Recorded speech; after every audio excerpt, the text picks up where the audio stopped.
Assalamualaikum warahmatullahi wabarakatuh. Bismillahirrahmanirrahim. Asyhadu alla ilaha illallah wahdahu la syarikalah wa asyhadu anna Muhammadan abduhu wa rasuluhu alladzi la nabiyya ba'da. Subhanallah walhamdulillah wa la ilaha illallah wallahu akbar. La haula wa la quwata illa billahil aliyil azim. Senantiasa marilah kita panjatkan puji dan syukur kita kehadirat Allah Subhanahu wa taala yang senantiasa memberikan kita kenikmatan serta kesehatannya. Tak lupa juga salawat berangkaikan salam kepada junjungan Nabi Muhammad sallallahu alaihi wasallam atas syafaatnya hingga akhir kelak. Baiklah, nama saya Mira Nur Aisyah. Saya dari kelompok 4 dan bersama teman saya Mentari Kinanti Suliha Sraid. Kami dari Prodi Manajemen 2C, Fakultas Ekonomi dan Bisnis Islam, Universitas Islam Negeri Sumatera Utara.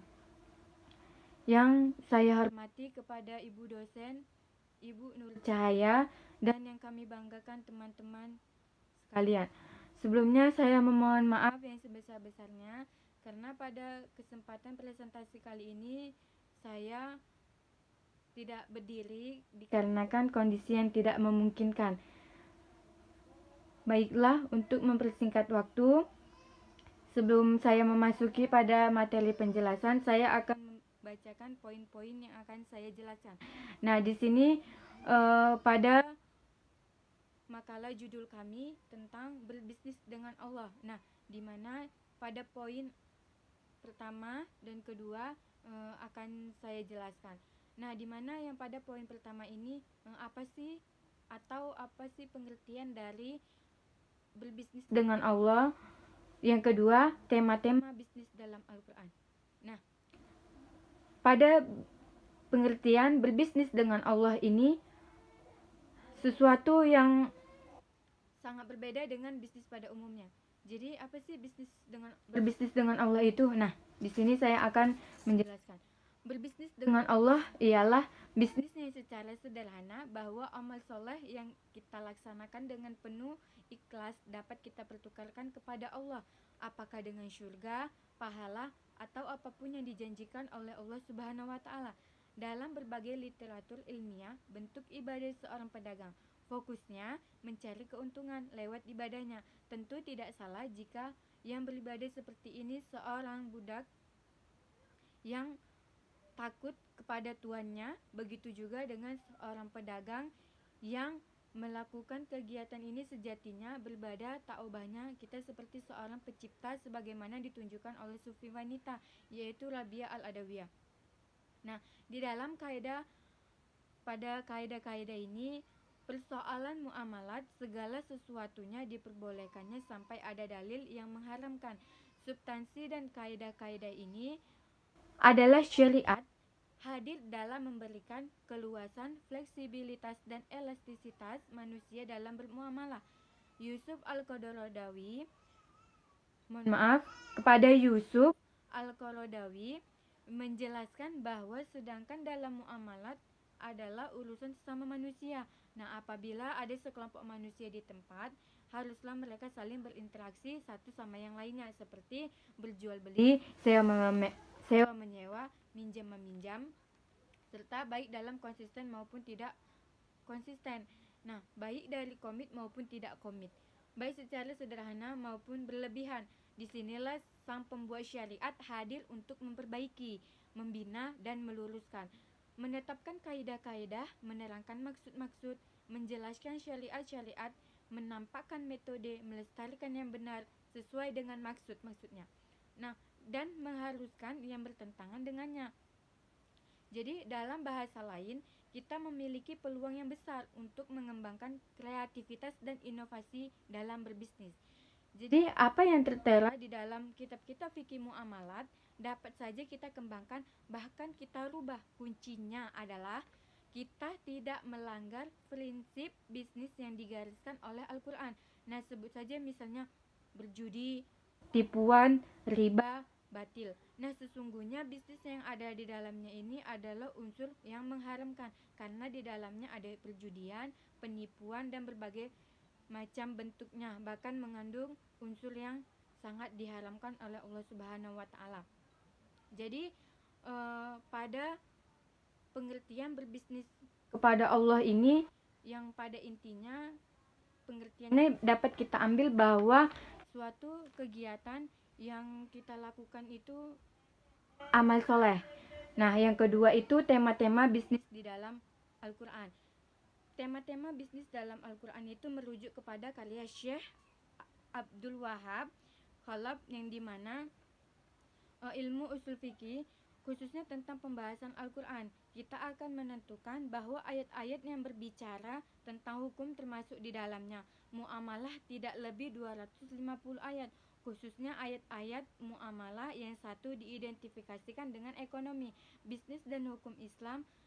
Kita bisa berkata, jika Al-Quran tidak banyak memuat persoalan bisnis, mengingat tema ini sangat dinamis. Nah, artinya Al-Quran hanya memuat prinsip-prinsip bisnis. Selanjutnya, bagaimanakah menerjemahkan bisnis di dalam perilaku kesehariannya, terpulang kepada pelakunya. Nah, oleh sebab itu, dalam kaidah dasar muamalat ini dikenal dengan adagium, berbeda dengan ibadah yang lebih dasarnya. Jadi, makna di dalam ibadah ini tidak ada ruang untuk mengembangkan kreativitas ataupun inovasi. Ada kesan Allah Subhanahu wa taala memainkan peran yang berbeda pada saat membincangkan masalah ibadah dan muamalah di dalam Al-Qur'an. Dengan mengutip Syekh Muhammad Al-Madani yang oleh Yusuf Al-Qaradawi disebut sebagai syekh kami dalam ibadah. Allah Subhanahu wa taala berperan sebagai pembetul dan pembagus. Jadi ibadah ini yang dimaksud ialah ibadah mahda, di mana semua ketentuan ibadah ini haruslah telah ditetapkan di dalam nas, baik itu Al-Quran maupun hadis. Ibadah Islam sesungguhnya tidak membutuhkan pembaharuan dan juga pengembangan karena tidak termasuk sarananya. Jadi banyak ayat-ayat Al-Quran dan hadis Nabi yang seakan tidak berkaitan dengan bisnis, namun sesungguhnya pesan atau nilainya itu sangat bertautan erat dengan aktivitas bisnis. Jadi setidaknya ayat-ayat dan hadis-hadis tersebut dapat menjadi inspirasi bagi pengembangan bisnis, baik dalam tataran teoretik lebih-lebih praktik.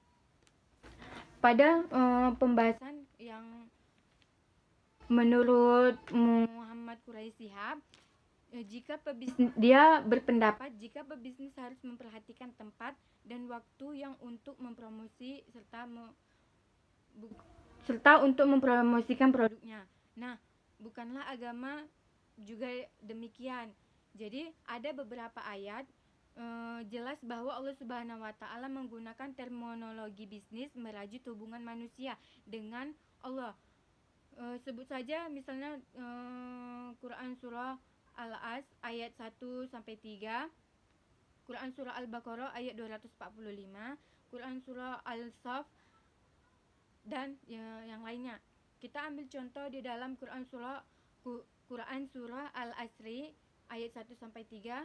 Allah berfirman Bismillahirrahmanirrahim, wal asri innal insana lafi khusri illal ladzina amanu wa amilus solihati wa tawassau bil haqqi wa tawassau bis sabri, yang artinya demi masa sesungguhnya manusia berada di dalam kerugian kecuali orang-orang yang beriman beramal soleh. Nah, saling menasihati atau tausiah dalam kebenaran dan saling bertausiah di dalam kesabaran. Jadi ayat ini menjelaskan menggunakan terminologi ekonomi tentang kerugian bahwa manusia yang melalaikannya. Jadi bahwa arti dalam kata khusrin itu ialah sesat, celaka, lemah dan tipuan serta sebagainya, yang kesemuanya mengarah kepada makna-makna negatif atau tidak disenangi oleh siapapun.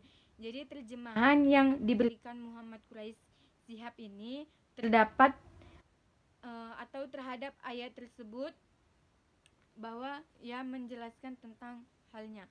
Nah, dalam tafsirnya dia juga menjelaskan demikian juga yang dimaksud itu manusia berada dalam kerugian. Kerugian seakan-akan menjadi satu tempat wadah manusia yang berada diliputi oleh wabah tersebut.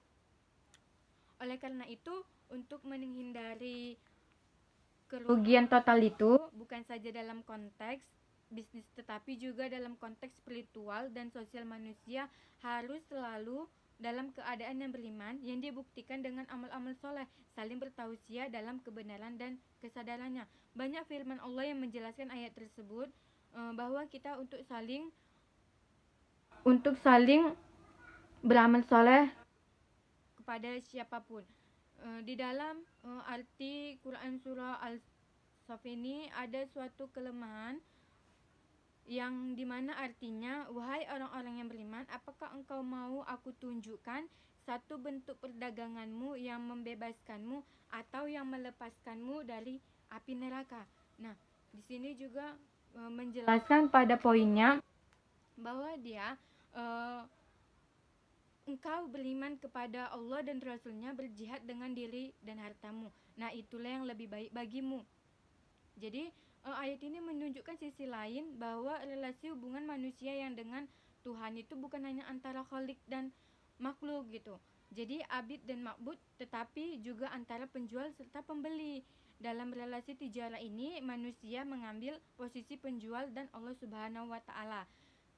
Jadi pada saat manusia berjihad sama ada dengan dirinya ataupun hartanya, manusia sungguh sedang menjual jihad kepada Allah. Lalu harapannya apa? Allah Subhanahu wa taala menerima penjualan itu dengan harga pembeli. Nah, banyak perspektif Ibn Sina yang beribadah itu dapat digolongkan kepada 3 kelompok. Yang pertama itu ibadah para budak, yang artinya ibadah yang didasari rasa takut kepada Allah. Yang kedua, ibadah model pedang, di manakah cara berpikir pedagang itu ialah dengan keuntungan. Jadi orang yang beribadah kepada pedagang ini motivasi untuk memperoleh keuntungan. Dan yang terakhir itu ibadah para pecinta, di mana ibadah yang dilakukan tidak lagi didasarkan pada keuntungan atau rangsangan-rangsangan pahala ataupun syurga. Nah, jadi kita bisa mengambil kesimpulannya pada pembahasan kita ini bahwa sesuatu yang kita lakukan itu tidak adalah perbuatan yang sia-sia, di mana kita lakukan itu dengan sepanjang masa yang dimaksudkan atau dimaksudkan untuk Allah Subhanahu wa taala. Terlepas apakah yang dilakukannya itu hanya karena ingin mendapatkan ataupun keuntungan karena cintanya kepada Allah, ataukah yang terpulang kepada manusia yang diuntungkannya itu hanya terbatas. Jadi itulah yang bisa saya sampaikan. Kurang dan lebihnya saya mohon maaf. Kepada Allah saya mohon ampun. Demikianlah presentasi saya untuk pembahasan tentang berbisnis dengan Allah. Mungkin kepada teman-teman yang mau bertanya bisa bertanya ataupun menanggapi, bisa komen di via YouTube kita ataupun dari grup. Nah, demikianlah saya tutup dan saya akhiri. Wassalamualaikum warahmatullahi wabarakatuh.